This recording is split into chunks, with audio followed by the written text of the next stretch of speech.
Hello learners, ఇప్పుడు మనం 8th class second lesson చూస్తున్నాం. లెసన్ పేరు వచ్చి రాజా రాజా బదల్ గయా. రాజా బదల్ గయా అంటే రాజు మారిపోయాడు. ఓకే, పిక్చర్ చూడండి. చిత్రమే క్యా హై? పిక్చర్లో ఏముంది? లడ్కా హై, ఒక అబ్బాయి ఉన్నాడు. పుస్తక్ హై, ఒక బుక్ ఉంది. ఓకే, లడ్కేనే పుస్తక్ కో పకడా హై, ఆ అబ్బాయి ఒక పుస్తకాన్ని పట్టుకున్నాడు. ఈ రకంగా మనం ఆ పిక్చర్ని అనాలిసిస్ చేయొచ్చు. ఓకే, ఇంకా చాలా సెంటెన్సెస్ అనేది మనం ఫామ్ చేసుకోవచ్చు. ఓకే, లడకా దిక్నే మే కేసా హై? అబ్బాయి చూడటానికి ఎలా ఉన్నాడు? లడకా చోటా హై, అబ్బాయి చిన్నగా ఉన్నాడు. ఓకే, అండ్ ఈ విధంగా ఏంటంటే సెంటెన్స్ ఫార్మేషన్ అనేది హిందీలో జరుగుతుంటుంది. ఓకే, స్టోరీ చూద్దాం. एक बार एक जंगल में రాజేష్ నామక్ లడకా జా రహా థా. ఒకసారి ఒక అడవిలో రాజేష్ అనే అబ్బాయి వెళ్తున్నాడు. ఓకే, థా అనేది పాస్ట్ టెన్స్ అనమాట. సెంటెన్స్లో ఎప్పుడు థా వచ్చినా ఆ పని జరిగిపోయింది అని అర్థం. ఓకే, అండ్ ఎక్కువగా హ్యా వచ్చినప్పుడు అది ప్రజెంట్ టెన్స్లో ఉన్న సెంటెన్స్ అని అర్థం. అంటే పని ప్రస్తుతం జరుగుతుందని అర్థం. ఓకే, అండ్ హోగా హోగి ఇలాంటివి వస్తే ఫ్యూచర్ టెన్స్ అని అర్థం. ఓకే, నెక్స్ట్ లైన్ చూద్దాం. రాస్తే మే ఉసే ఏక్ సోనే కా సిక్కా మిలా. దారిలో తనకి ఒక బంగారు నాణం దొరికిందంట. మీరు కూడా ఎప్పుడైనా అలాగా వెళ్తున్నప్పుడు ఒక్కోసారి ఏంటంటే మనకి దారిలో ఏదో ఒకటి దొరుకుతూ ఉంటాయి కదా. ఓకే, అలాగా ఆ అబ్బాయికి కూడా దొరికిందంట. वह सोचने लगा, यह सिक्का मेरा तो है ही नहीं, इसे क्या करूं लेकर, जाने किस बेचारे का सिक्का यहाँ गिर गया है. తను ఎలాగ అనుకుంటున్నాడంట, ఈ నాణం అయితే నాది కాదు. యా సిక్కా అంటే కాయిన్. ఓకే, యా సిక్కా మేరా తో హై హీ నహీ, ఇదైతే నాది కానే కాదు, ఇది తీసుకుని నేనేం చేసుకోను. ఓకే, లేకర్ అంటే తీసుకుని. జానే కిస్ బేచారే కా సిక్కా యహా గిర్ గయా హై, పాపం ఎవరిదో ఇక్కడ కాయిన్ పడిపోయింది. అబ్ నా తో ఇసే రఖ్ హీ సక్తా హూ ఆర్ నా ఫేక్ సక్తా హూ, ఆఖిర్ సోనా జో హై. కానీ ఇప్పుడైతే నేను ఇది నా దగ్గర ఉంచుకోను లేను, అలాగని పాడేను లేను, ఎందుకంటే ఇది బంగారు నాణం కదా అని అనుకుంటున్నాడు తను. ఎవరు? రాజేష్. ఓకే, ఇదంతా ఏంటంటే మనకి ఆ సిచ్యువేషన్లో ఎవరు ఎలాగా బిహేవ్ చేస్తారనేది మనకి స్టోరీలో తెలుస్తుంది. ఓకే, యహీ సబ్ సోచతే హుయే వహ్ ఆగే బఢా చలా జా రహా థా. ఇదంతా అనుకుంటూ తను ముందుకు వెళ్ళిపోతున్నాడు. రాస్తే మే మాలా జప్తే హుయే ఏక్ సాధు మహారాజ్ ఉసే మిలే. దారిలో ఒక సాధువు తనకి మాలని జపిస్తూ ఉండే సాధువు కనిపించాడు. उसने सोचा क्यों ना यह सिक्का साधु को ही दे दूं. తనకి ఒక ఆలోచన వచ్చింది. ఏంటి?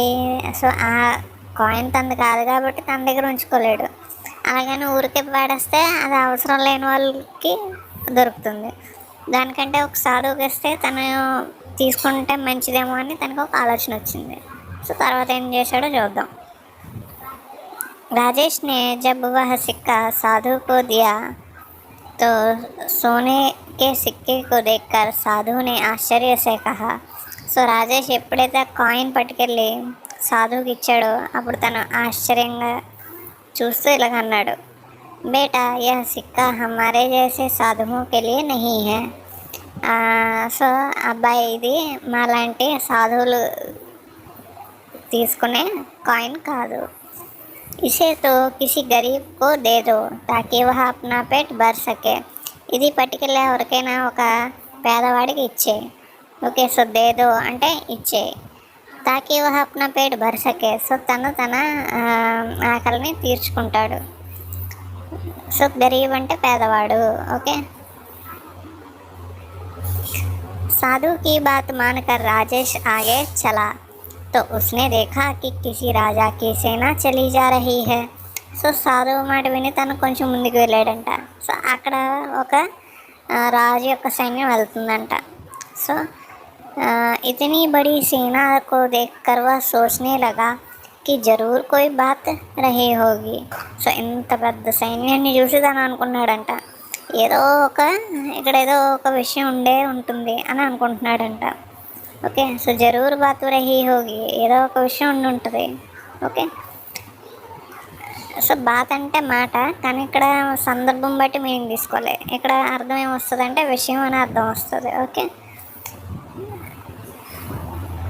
సో ఈ విధంగా సో రాజేష్ ఇప్పటి వరకు తన దారిలో ఒక అడవిలో వెళ్తుంటే ఒక కాయిన్ దొరికింది. ఓకే, సో ఆ కాయిన్ని తను ఏం చేయాలో తెలియక వెళ్తుంటే ఒక సాధువు దొరికాడు. ఆ సాధువు ఆ కాయిన్ తీసుకొని అన్నాడు. ఓకే, సో ఆ సాధువు తీసుకొని అన్నాడు కాబట్టి ఇప్పుడు ఎవరికైనా పేదవాడికి ఇచ్చేయమంటాడు. అండ్ ఆ పేదవాడికి ఇచ్చేయమన్న కొద్దిసేపు తర్వాత ఒక రాజు యొక్క సైన్యం అటుగా వెళుతూ రాజేష్కి కనిపించింది. ఓకే, సో తర్వాత ఏమైందో చూద్దాం.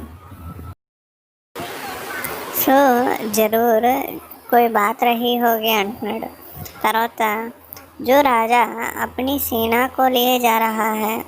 సో ఈ రాజు ఎందుకు ఇలాగా పట్టుకెళ్తున్నాడు ఇంత సైన్యాన్ని, ఏదో విషయం ఉంది అని అనుకుంటున్నాడు. ఉస్నే ఏక్ సైనిక్ సే పూఛా, భాయ్ आपके राजा इतनी बड़ी सेना लिए कहाँ जा रहे हैं. సో తను ఒక సైనికుడిని అడిగాడంట, తమ్ముడు ఈ ఇంత పెద్ద సైన్యాన్ని పట్టుకుని వెళ్ళి మీరు ఎక్కడికి వెళ్తున్నారు, మీ రాజు ఈ సైన్యాన్ని ఎక్కడికి పట్టుకెళ్తున్నాడు అని అడుగుతున్నాడు. यह हमारे राजा शूर सिंह हैं जो पड़ोसी देश पर आक्रमण. సో ఇక్కడ వాళ్ళు చెప్తున్నారేమని, ఇతను మా రాజు ఎవరు, శూరసింహ్, అతను పక్క దేశం మీదకి ఆక్రమణ చేయటానికి వెళ్తున్నాడు అని చెప్తున్నాడు. సో जो पड़ोसी देश पर आक्रमण कर उसे लूटने जा रहे हैं. సో ఆక్రమణ చేసి దాన్ని దోచుకోవడానికి మా రాజుగారు వెళ్తున్నారు అని ఒక సైనికుడు చెప్పాడు. ఓకే, సో ఉస్నే జవాబ్ దియా. సో సైనికుడు జవాబు ఇచ్చాడు. దియా అంటే ఇవ్వటం. ఓకే, సో వాక్య ప్రయోగం చేయండి దియాకి. मैंने अपना कलम अपने मित्र को दिया. సో నేను నా పెన్ నా ఫ్రెండ్కి ఇచ్చాను. ఓకే, సో అలా చెప్పచ్చు. मैंने पुस्तक दिया, నేను ఒక బుక్ ఇచ్చాను. ఓకే, రాజేష్ రాజాకే పాస్ గయా. సో రాజేష్ రాజు దగ్గరికి వెళ్ళాడంట. సో పాస్ గయా అంటే దగ్గరికి వెళ్ళటం. మే మిత్రకే పాస్ గయా. సో నేను నా ఫ్రెండ్ దగ్గరికి వెళ్ళాను, ఇలా చెప్పచ్చు కదా వాక్య ప్రయోగ పాస్కి. ఓకే, सोने का सिक्का उनकी ओर बढ़ाते हुए कहा. సో ఆ గోల్డ్ కాయిన్ తన దగ్గరికి పెట్టి అంటున్నాడంట ఏమని, లీజియే మహారాజ్ ఆప్ ఇసే రఖ్ లీజియే. సో తీసుకోండి మహారాజు గారు, ఇది మీ దగ్గర ఉంచుకోండి. రఖ్ లీజియే అంటే ఉంచుకోండి. మేరా కలం రఖ్లో, నా పెన్ ఉంచు. ఓకే, సో ఇలా చెప్పచ్చు. సో వాక్య ప్రయోగ రఖ్లో, రక్ అనే దానికి వాక్య ప్రయోగ అది. ఓకే, సో ఇక్కడ రాజేష్ ఏమంటున్నాడు, మీరు ఈ కాయిన్ ఉంచుకోండి అని చెప్తున్నాడు. బేటా ముझे क्यों देना चाहते हो, రాజా ने आश्चर्य के साथ पूछा. సో ఆ రాజు ఇలా అన్నాడంట, అబ్బాయి ఇది నాకెందుకు ఇవ్వాలనుకుంటున్నావు, క్యూ చాతే హో, క్యూ దేనా చాతే హో, ఎందుకు ఇవ్వాలనుకుంటున్నావు. ఓకే, రాజు చాలా ఆశ్చర్యంగా అడిగాడంట. ఓకే, సో పూచా అంటే అడగడం. పూచాకి వాక్య ప్రయోగం చేయండి ఒకసారి చూద్దాం. సో मैंने अपने मित्र से ప్రశ్న పూచా. సో నేను నా ఫ్రెండ్కి ఒక క్వశ్చన్ అడిగాను. ఓకే. महाराज एक साधु ने कहा था कि जो सबसे गरीब दिखे उसे यह सिक्का दे देना. రాజుగారు నాకు ఒక సాధువు చెప్పాడు. ఏమంటే ఎవరైతే బాగా పేదవాడు కనిపిస్తాడో వాడికి ఈ గోల్డ్ కాయిన్ ఇచ్చేయమన్నాడు. ఓకే. సో దిక్కే అంటే కనిపించటం అనమాట. దిక్కే ఇదంతా కనిపించడం. వాక్య ప్రయోగం చేయండి. దిక్నాకి. సో మేనే కలం దేఖా. ఓకే. సో నేను పెన్ చూశాను. సో రాజేష్ కరుణ స్వరమే బోలా. సో ఇదంతా రాజేష్ చాలా కరుణ భావంతో చెప్పాడంట. मैं राजा हूँ. राजा मैं तुझे गरीब लगता हूँ. సో నేను రాజుని నీకు పేదవాళ్ళ కనిపిస్తున్నానా అని చెప్తున్నాడు అనమాట రాజు. రాజా క్రోధ్ మే బోలా. సో రాజు చాలా కోపంగా చెప్పాడంట.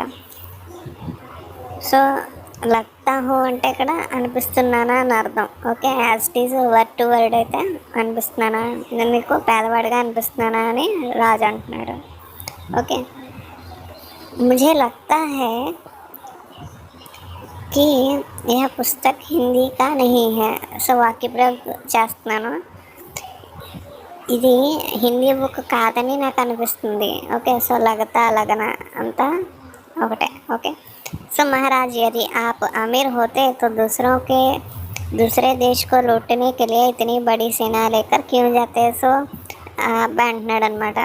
మహారాజు గారు మీరు బాగా ఉన్నవాళ్ళైతే, అమీర్ అంటే బాగా ఉన్నవాళ్ళు అంటే ధనికులు అయితే కనుక మీరు వేరే దేశాన్ని దోచుకోవడానికి ఎందుకు వెళ్తున్నారు. లూటన అంటే దోచుకోవటం. ఓకే. సో లూటనీకి వెళ్ళి సో దోచుకోవడానికి ఎందుకు వెళ్తున్నారు. రాజేష్కి బాత్ రాజాకి సమజ్మే ఆగాయి. సో రాజేష్ మాట రాజుగారికి అర్థమైపోయింది. సమజ్ అంటే అర్థం కావడం. ఓకే.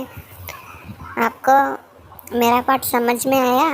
మీకు నేను చెప్పిన లెసన్ అర్థమవుతుందా. సో సమజ్మే ఆయా సార్ అని అనొచ్చు మీరు. అంటే అర్థమవుతుంది సార్. ఓకే. సో సమజ్మే ఆయా సార్ ఇలాగ అనొచ్చు. ఓకే. उन्हें अपनी गलती का एहसास हुआ. राजेश की प्रशंसा करते हुए उन्होंने सेना को वापस लौटने का आदेश दिया. సో రాజుగారు సో రాజు ఏం చేశాడు. సేనాకు వాపస్ लौटने का आदेश दिया అంటే వెనక్కి వచ్చామని చెప్పాడు. ఇప్పుడు उस दिन से राजा ने अपनी संपत्ति गरीबों की सेवा में ఖర్చు కర్నా ఆరంభ కర్ దియా. సో ఆ రోజు నుంచి రాజు ఏం చేశాడంట, తన దగ్గర ఉన్న ధనం అంతా కూడా పేదల్లో ఖర్చు పెట్టడం మొదలుపెట్టాడంట. సో ఖర్చు కర్నా అంటే ఖర్చు పెట్టడం. ఓకే. సో मैं अपना धन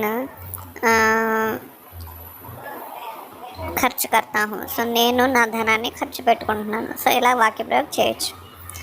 సో థ్యాంక్ యూ లెర్నర్స్.